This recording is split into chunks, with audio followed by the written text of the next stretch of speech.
Peace, Diehards. Welcome to another episode of the DiehardKnicks at the half. Man, it's been a good game, man. Indiana Pacers, I feel like we're evenly matched with this club, man. But you know, without me just delaying this, man, let's just drop my man Tony up in here. We got Tony Crow from the NBK crew up in here. What's good, kid? Shout out to the chat. Yo, Black this time. What's going on, man? Yeah, chilling, man, chilling. What do you think about the game so far? I agree. It's a good game. I agree. They're pretty evenly matched. I mean, Indiana has some experience of the team playing together a little bit longer, maybe. But they got a new coach, so they're going through that. I tell you what, if Randall was producing, we'd be up right now. Yeah, I think also too. This guy Brogdon. If Brogdon didn't get hot, I think we would just be slaughtering him right now because I mean they couldn't get anything to go. I'm looking at the game thing now. Other than Brogdon, I mean Brogdon has 17 points. So that's not his typical game, you know. Nope. I mean, against us it is. Yeah, I guess so. Well, we got somebody else in the chat here, man. We got Mr. Simeon Russell. What's good, Sim? What's going on, fellas? How you feeling? Salute. Happy New Year. Yeah, I forgot to say Happy New Year, man. How was everybody's New Year? How was your New Year, Tony? I fell right to sleep, man. Right after we got up. So yeah, I'll leave Sim last, man, because you almost got me divorced the night of the other thing, man. Oh snap! I don't want listen. I ain't trying to be no relationship builder, man. Yeah, that was dope though, man. So what do you think about the game, Sim? So far, I mean, so far the Knicks are playing okay. They're playing pretty good. You know what I mean?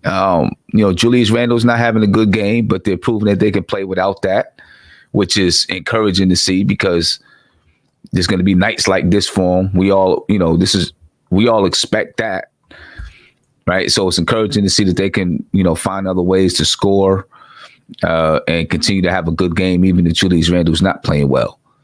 Yeah, if you look at the shot chart, like it's pretty even. Like the 3-pointers, the shots in the paint, and the shots look like around the perimeter. It's almost identical. So we're basically playing the same style of game, man. We can match up, top to bottom. Even Sabonis with Randle and some of the other guys. We kind of match up really well with these guys. Yeah. What do you guys think about Go ahead. Mm-hmm. I was going to say, and I kind of expected that Randle was going to struggle today, too, because Sabonis and Miles Turner are so big down there. They're both 6'11". Randle is like 6'8". He can't jump high. He's not a crazy athlete, so he's not jumping over top of those guys. It makes sense that he would struggle a little bit trying to score down there and forcing him to, shoot fadeaway shots and long 3-point baskets. But fortunately, Mitch is kind of saving the day, I feel like, though, with all, a lot of putbacks from Mitch tonight. I think he's 6 for 6 from the field. And, his ability to grab some offensive rebounds and put it back is been huge so far this half. I believe five of them are offensive putbacks out of the 6 shots. Right. It shows what kind of sponge he is. He's been getting better and better every single game, I feel like.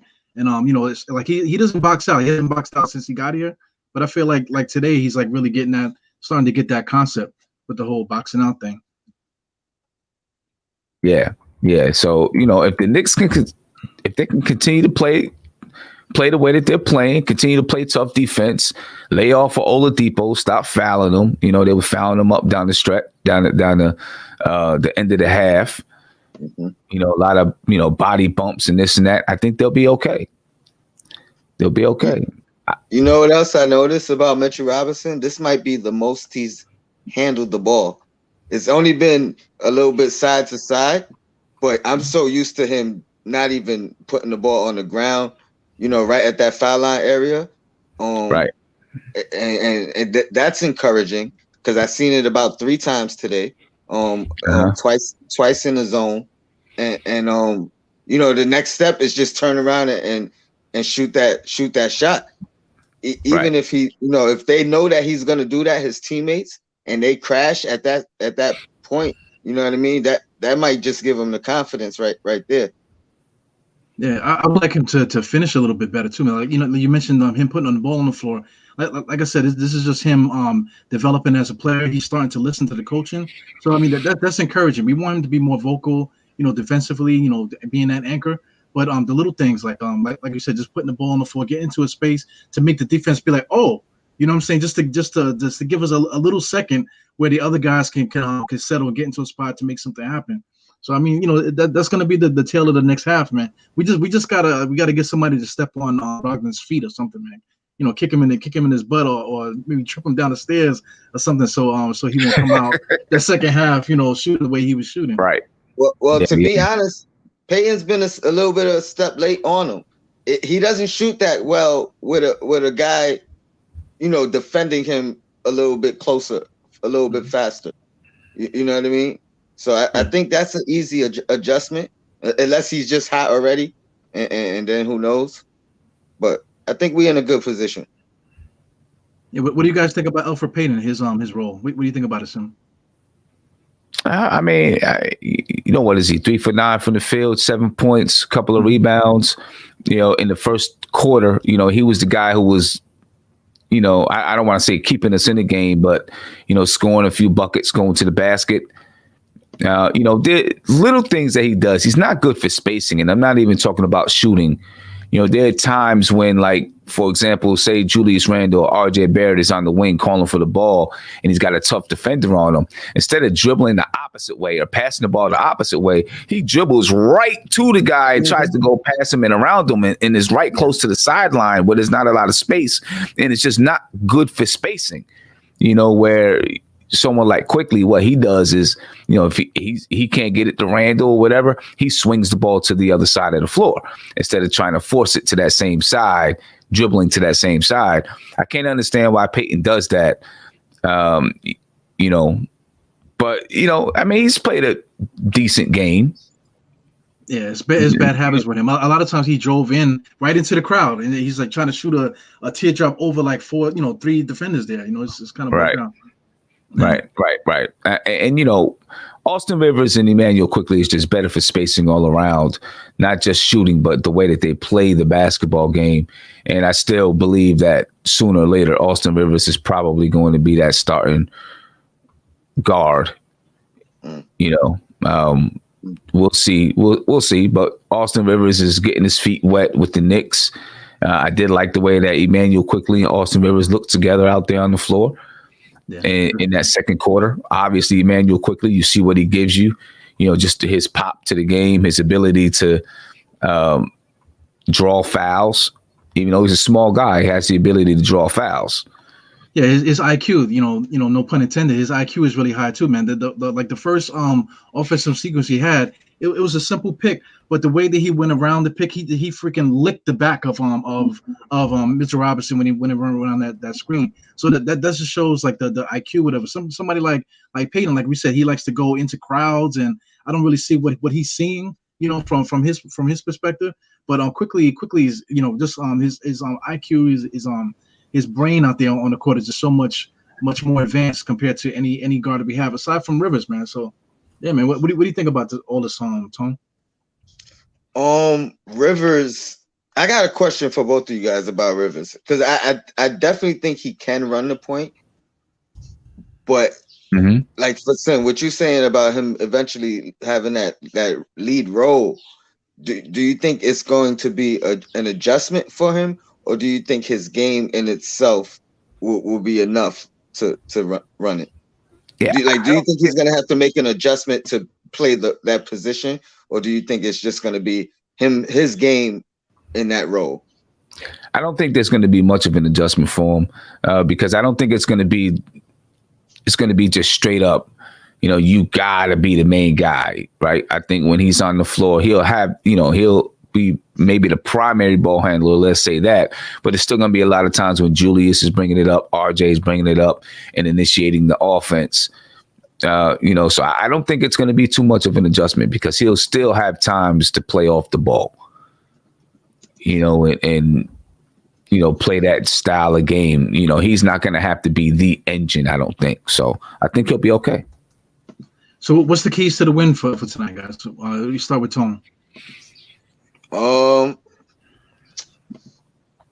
Slow down Brogdon, and maybe just get a little bit more out of Randall, whether that's less turnovers and a couple of baskets, and I think we'll be all right.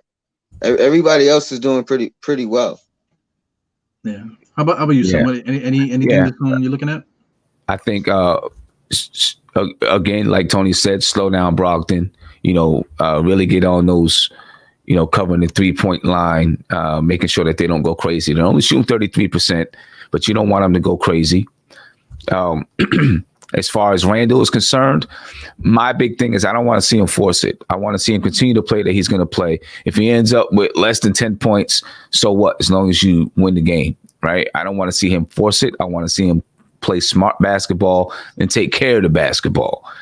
Find other ways. He's playing good defense on Sabonis.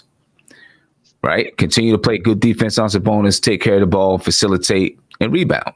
Do those things if you have to. But if Randall's not going to get hot, then someone else is probably going to have to step up and be able to score in Randall's place. Hopefully, RJ will continue to score. Mitch has got 12 points. A lot of that, put back rebounds. But if the game gets tight, and I think it will be, who's going to be able to step up and score if Randall can't score if the game gets really tight? Yeah, it's gonna be interesting. Yeah, it's gonna be interesting. I just want to bring up the point too, right? The shot chart here, like I said, is identical. So I'm not expecting like Indiana just to do something like totally different, like all of a sudden turn into Toronto. You know how Toronto stacked the 3-point line, just kept shooting. I don't think we're gonna get that type of game. So we're basically playing ourselves in practice, man. So I'm hoping that that we just can stick to our game plan. Really, just defend these guys on the perimeter. Allow them to get shots that we want them to take, and just to continue to do what we're doing, man. I'm enjoying myself watching Knicks games for like the first time in a while, man. Yeah, no doubt about it. I'm definitely enjoying myself watching games. And if you guys didn't see the game preview earlier today, I predicted that Kevin Knox was going to hit a game winner. It's going to be a tight game throughout, and Kevin Knox was going to hit the game winner. All right, that's from your mouth to God's ears, right? We'll see. Probably gonna make me look stupid and turn it over or something crazy. If we do it, we're gonna have to start calling you like, I don't know, like Simstradamus. Yeah, Simstradamus. Right. Yeah. So shout out your channel, man. Let everybody know where they can find you now. With everything going on. Yeah, man. With everything going on, I'll be back on January 11th. So it's about 9 days from now. Until then, you can find me on Facebook, facebook.com/nothing-but-Knicks, twitch.tv/nothing-but-Knicks. You can also find me on nbkfam.com/live if you want to see the live stream, because I'm always live streaming. I live stream on all of those channels. And then I have an app. You can check out the app where you can actually get notified whenever I'm live. With the app, you actually gotta, I have to give you the link to the app, so there's not just something to go to. I'll give you the link. But if you go to nbkfam.com, there's something right there that says download the app. So go to nbkfam.com, you'll be able to download the app. Yeah, man, we got to keep guys, making sure that they'll be able to access everything that we're doing with the NBK. But Tony, shout out what you got planned, man. I know you have a show that's on its way. Knicks and Bruises. I'm gonna basically get a bunch of you guys' opinions about your worst Knicks memory or experience. I know we've been going through it for a long time, and basically it's not a Knicks bashing channel. It's basically so you could let that stuff go and get rid of it and start building for the future Knicks, the current Knicks, the bright future. So yeah, that's a good concept. Knicks and Bruises. That's. I mean, I wish I would have thought of that, man. That's a great name for a podcast. I appreciate it. It is. It definitely is. Yeah, man. Well, I mean, the game already started already, so the Knicks are 56-54. Yeah, so we can get back to the game, man. Thanks for chiming in, guys. I appreciate you guys. Appreciate you, man. Talk to you later. Appreciate you. Peace. Go Black. Peace. Yep.